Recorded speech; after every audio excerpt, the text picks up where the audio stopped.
Hello.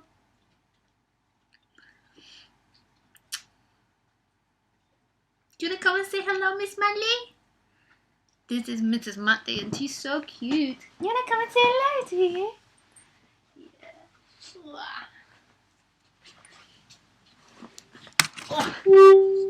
Oh dear, Matty. This is my mum's dog. Isn't she a cutie?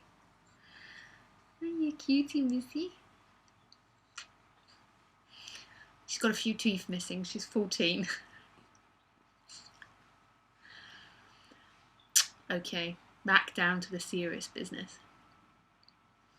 So I have some questions here that I'm going to answer. I'm going to answer them all in one go, or I'm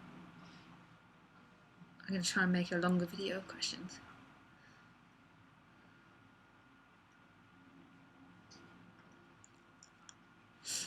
While many teachers talk about killing the ego, etc., it's my experience that you can actually take the ego with you all the way into the effortless present. The ego then simply does its job of focusing you into the eternal now without all the clutter and the burdening from the past. The next step from this borderline state is full awakening, where the ego is finally annihilated by the self. I am curious if you experienced a period of being effortlessly present before your final awakening, or if you went straight from normal restless mind to awakened state. I'm also curious if you were able to function in the world right away after the final awakening, or if you had to go through an adjustment period. What do you think, Muttley? What did you have to do before final awakening?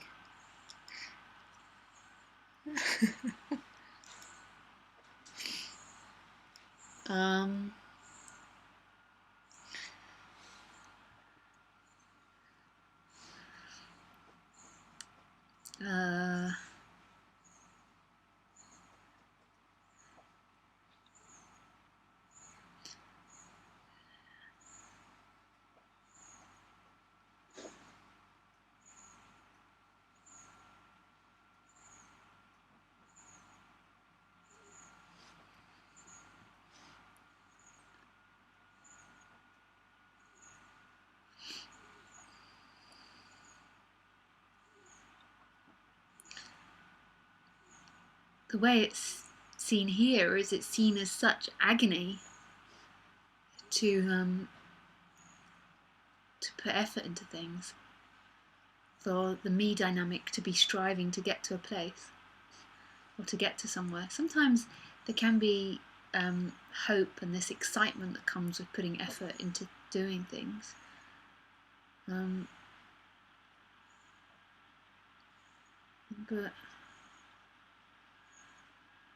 a lot of the time it's seen as agony to be hoping that the next moment is going to be better than this moment, to be looking for the future for what is wanted,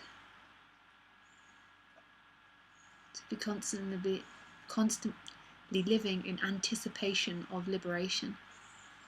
So that, to me, or here, is seen as agony,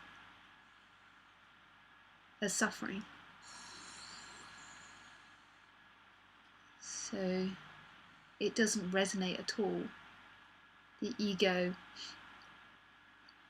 or the me dynamic, the personal one, the personal story, striving for what it's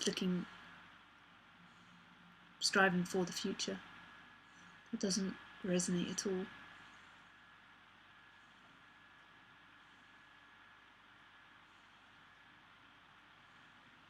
In one way, it seems cruel to promise people a better future. But in another way, I can see how, in some way, some dynamics or some me dynamics feel relief when they think that they'll get it tomorrow. It's like, oh, it's okay that my life's shit now, or that I feel shit now, because tomorrow I'm going to get better, and there's a sense of relief that comes with it. But it's ultimately just supporting the game of this isn't enough. And what's looked for is this, is what is. Always what is. It never can be found in the future, ever. The me putting as much effort as it likes into staying present is just seen as another game of the me. Exactly the same game as trying to get money in order to be happy, to get money in the future in order to be happy, or to get a lover, or to get lots of chocolate cakes, or cups of teas.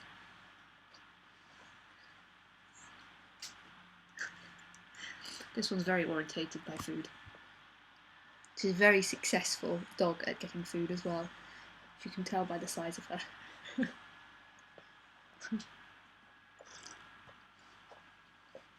Ready, Metley?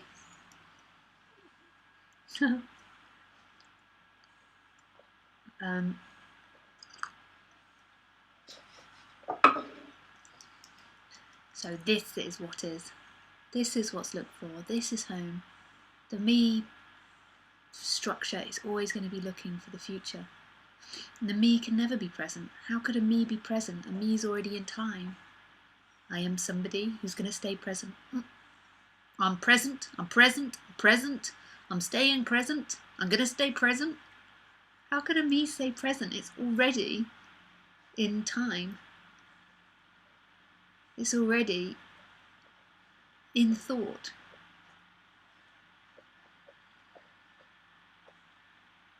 There is this, and in this, thoughts come and go. How can a thought stay present? I'm going to stay present.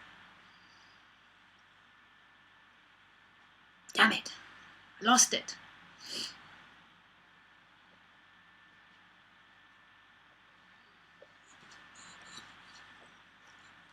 This one doesn't have to put effort into being present. There just is what is. There's no me structure there going, I'm going to stay present. The next moment's going to be better. There's just what is. Boom! And it doesn't start here or here or here, what is. It doesn't start there, does it? There's just what is. She's a little distressed because the other doggy has a bone. So she's wanting to get the other doggy's bone. She's trying to work out how she can get the other doggy's bone.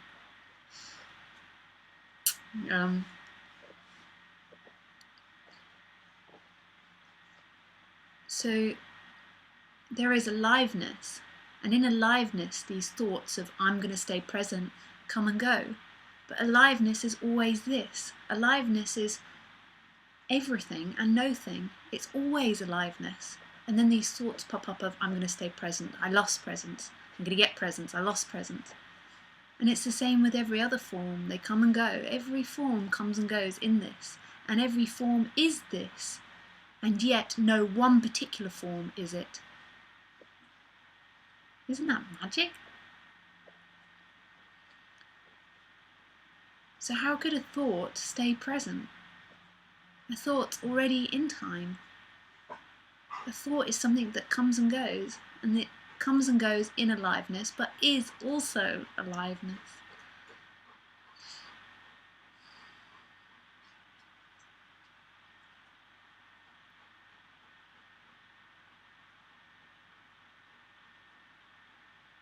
There's nothing wrong with thoughts.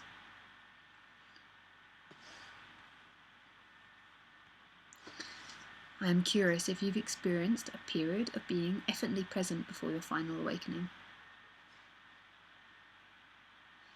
Oh, see, I think we're just talking about different things because a restless mind isn't a problem. It isn't it. It's that personal energy of I am somebody here and these thoughts belong to me and they're inside my body. There is aliveness, and aliveness is everything, and everything comes and goes in that aliveness. And what I'm talking about is the end of that aliveness feeling like it's bound here. It's locked in here. Aliveness is everything and no thing. And life still carries on as it is, but it no longer belongs to anybody.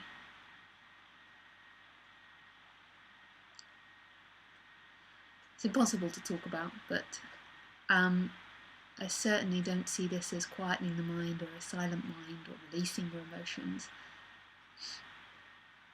It's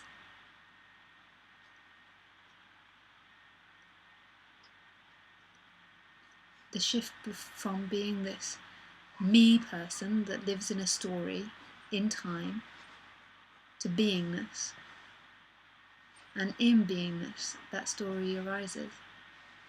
The story isn't the source of everything. The story arises in source, which is beingness and is source.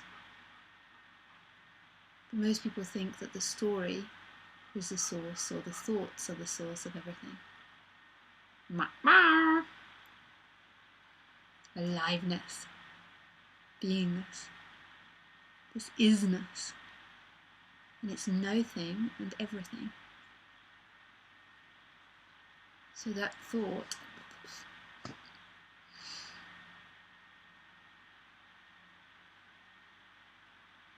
whatever the thought is it.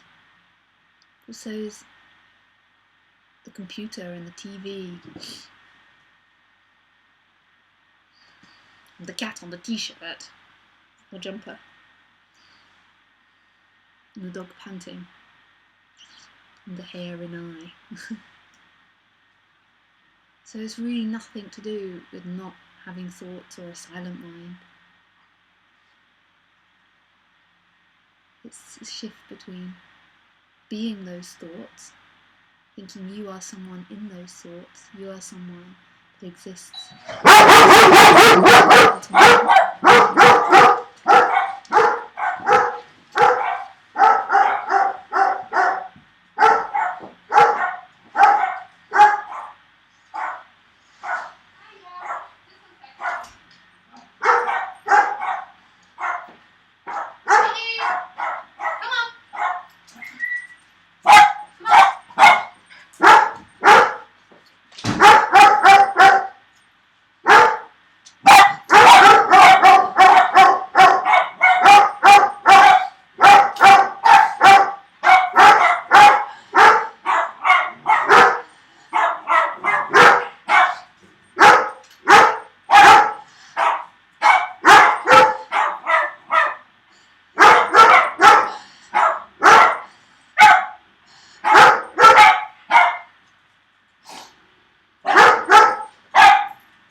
Okay, well, see you later. Bye!